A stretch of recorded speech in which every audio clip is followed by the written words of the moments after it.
Depuis quelques années, notre écosystème est menacé par une nouvelle forme de pollution due à l'activité humaine, celle des rejets médicamenteux.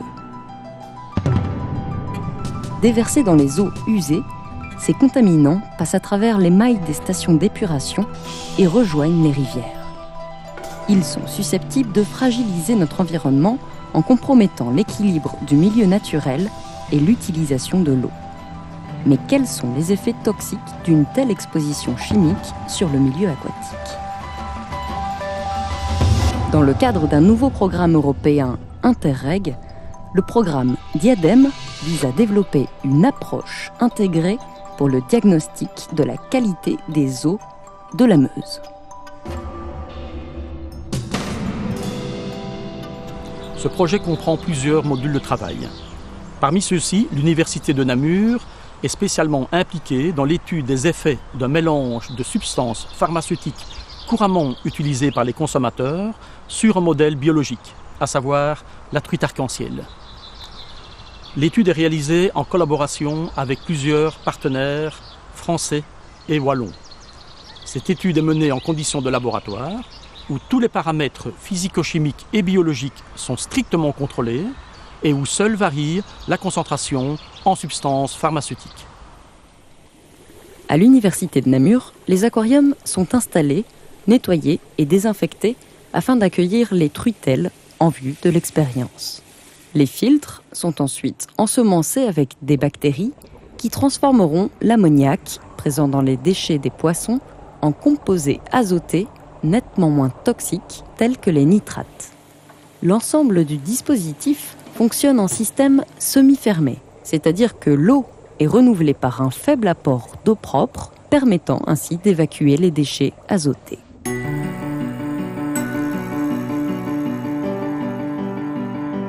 Le matériel ainsi prêt, il n'y a plus qu'à aller récupérer les truitelles.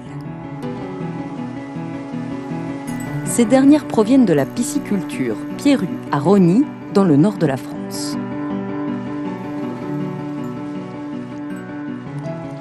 Les 600 poissons sont transportés jusqu'à l'Université de Namur dans des bassins de 500 litres oxygénés.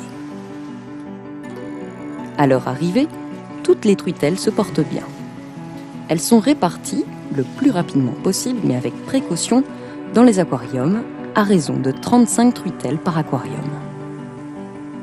Elles sont laissées en acclimatation 10 jours afin que le stress du transport et du changement d'habitat n'influence pas les résultats de l'expérience. La qualité de l'eau, telle que la température, l'oxygène dissous, le pH, l'ammoniac, les nitrites et les nitrates, est surveillée quotidiennement pour assurer le bien-être des animaux et limiter la présence de stress résiduel. Au terme de cette période d'acclimatation, l'effet des rejets médicamenteux pourra être testé sur les poissons. La présence et l'abondance relative de substances médicamenteuses dans les effluents de stations d'épuration situées le long de la Meuse ont été enregistrées par la Société wallonne des eaux, la SWDE. Afin que les conditions en laboratoire soient le plus proches possible du milieu naturel, les poissons sont soumis durant 6 semaines à une contamination chronique basée sur un mélange de molécules. Suite à ces données enregistrées par la SWDE, le consortium Diadème a défini un mélange de 5 molécules. Un analgésique, le paracétamol, 2 anti-inflammatoires, le diclofénac et le naproxène, un antihypertenseur, l'irbesartan, et un névralgique antiépileptique et régulateur de l'humeur, la carbamazépine.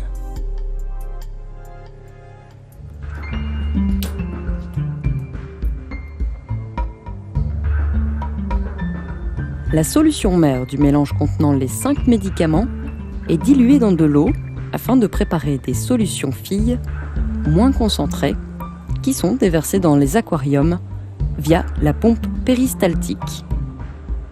Cette pompe permet d'injecter des petits volumes à un débit constant. Une vitesse de 100 microlitres par minute a été choisie. Ce dispositif est donc idéal pour mimer des conditions naturelles, à savoir un apport continu en résidus pharmaceutiques dans les effluents des stations d'épuration. 4 aquariums servent de bassin contrôle et ne seront pas exposés aux médicaments. 4 autres contiennent les 5 médicaments avec des concentrations comprises entre 25 et 100 nanogrammes par litre selon la molécule considérée. Cette dose correspond à ce qu'on peut retrouver en Meuse, à proximité des rejets des stations d'épuration. Les 8 derniers aquariums renferment ces mêmes médicaments à une concentration 10 ou 100 fois supérieure à la dose environnementale.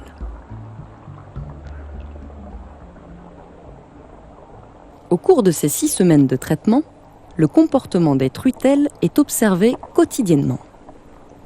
Aucun agissement anormal et aucun cas de mortalité n'ont été relevés pendant l'expérience.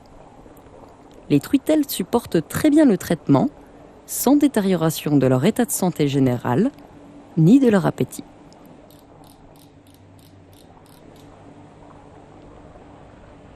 En parallèle, chaque semaine, la concentration en médicaments présents dans l'eau est contrôlée. Un échantillon d'eau est prélevé dans chacun des aquariums.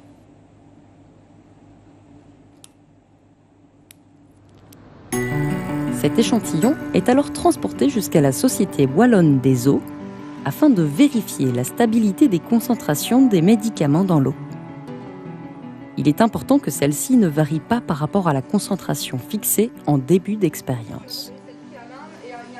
Les substances sont dosées en chromatographie liquide haute performance couplée à la spectrométrie de masse en tandem, LC-MS-MS. Ces instruments de mesure permettent de doser ces molécules à des niveaux de concentration extrêmement bas, de l'ordre du nanogramme par litre. Par comparaison, cela représenterait un sachet de paracétamol de 500 mg dans 200 piscines olympiques. Chaque semaine aussi, des poissons provenant des différents aquariums sont apportés au CER Groupe Marlois qui collabore également au projet. Certains médicaments, de par leur conformation chimique, ont tendance à s'accumuler dans les tissus et sont ainsi retrouvés à des concentrations jusqu'à 10 000 fois plus élevées dans le poisson par rapport aux concentrations retrouvées dans le milieu environnant. C'est ce que l'on appelle la bioconcentration.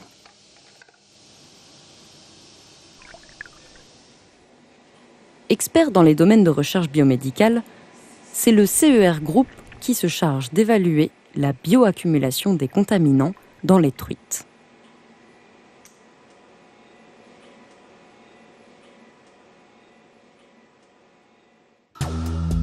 En plus des analyses précédemment citées, le sang et des organes sont prélevés sur les truitelles après 1 jour, 1 semaine, 3 semaines et 6 semaines de traitement. Ils seront contenus dans des Eppendorf stérilisés, numérotés et associés à un code couleur. Leur analyse permettra de mettre en évidence les effets éventuels des molécules pharmaceutiques sur le système immunitaire, le système nerveux, les systèmes de détoxification et le système reproducteur des poissons. Bonjour à tous, un grand merci à tous premièrement d'être présents pour cette deuxième partie du prélèvement. Ça va se passer exactement de la même manière que la fois passée, donc à savoir qu'on commencera par une prise de sang, ensuite par une prise d'organes. Pour ces prélèvements, les poissons sont anesthésiés suivant une procédure acceptée par un comité d'éthique en expérimentation animale.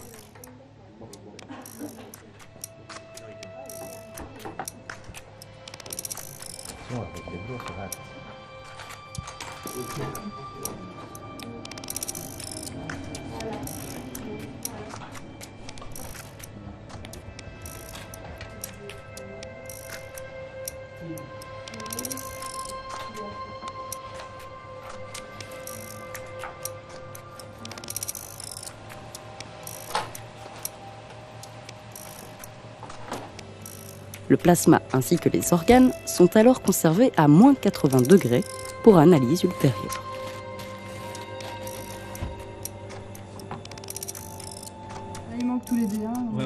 L'étude au niveau du système immunitaire commence par l'analyse des globules blancs isolés à partir d'un broyat de rate. Pour l'expérience qui va suivre, les cellules doivent être non congelées et étudiées directement après prélèvement de l'organe. Grâce à un cytomètre en flux, il est possible d'analyser chaque cellule de l'échantillon de façon rapide et statistique. Ainsi, l'abondance de chaque population de cellules immunitaires et leur activité antimicrobienne est mesurée et apparaît sous forme d'un graphique appelé cytogramme. Par la suite, les échantillons de sang prélevés sont centrifugés afin de séparer les cellules sanguines du plasma. Le plasma sera utilisé pour quantifier l'activité de diverses protéines humorales, clés de l'immunité innée, telles que le lysozyme et le système du complément. D'autre part, divers gènes intervenant dans l'immunité et le processus inflammatoire, qui pourrait être une cible potentielle des médicaments anti-inflammatoires auxquels les poissons ont été exposés, sont analysés. Pour ce faire, le matériel génétique est extrait du tissu et l'activité des gènes est mesurée par réaction de polymérisation en chaîne quantitative, PCR. Cette biotechnologie permet d'analyser le niveau d'expression des gènes transcrits dans une cellule ou un tissu à un moment donné.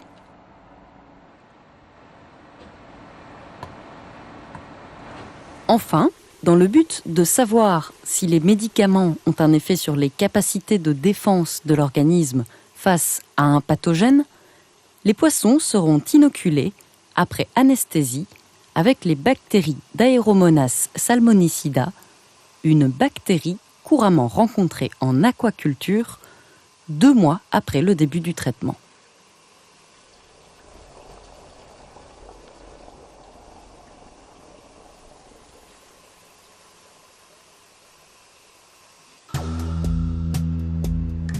Au niveau du système nerveux, l'effet des médicaments est étudié sur les neurotransmetteurs tels que la dopamine ou la sérotonine. Les neurotransmetteurs sont des médiateurs chimiques libérés par les neurones lors de la transmission d'un flux nerveux. Leur abondance sera évaluée par chromatographie au niveau soit des muscles et du système nerveux central, soit du cerveau.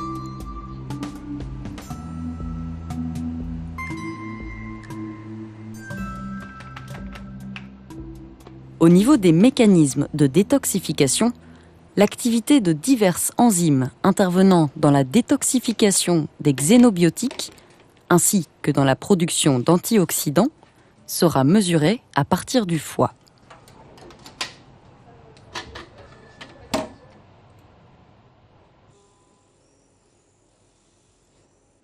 Enfin, l'impact potentiel des médicaments sur le système reproducteur est évalué notamment à travers le dosage d'hormones sexuelles telles que l'oestrogène et la testostérone par radioimmunologie. Au cours de ce procédé, des hormones radioactives sont mises en compétition pour un anticorps avec les hormones naturellement présentes dans le sang des poissons. D'autres biomarqueurs relatifs au système reproducteur sont analysés. Par exemple, la vitellogénine est un très bon marqueur pour étudier l'effet d'une exposition à des perturbateurs endocriniens tels que la pilule contraceptive. Ces études s'accompagnent aussi par une analyse de l'expression de divers gènes intervenant dans le développement du système reproducteur chez le poisson. Bien que les concentrations en substances pharmaceutiques aient été maintenues stables en laboratoire durant 2 mois, l'expérience a révélé que ces substances ne s'accumulaient que très peu dans les tissus des truites. Toutefois, des réponses biologiques ont été observées, même aux doses les plus faibles comparables à celles mesurées en Meuse.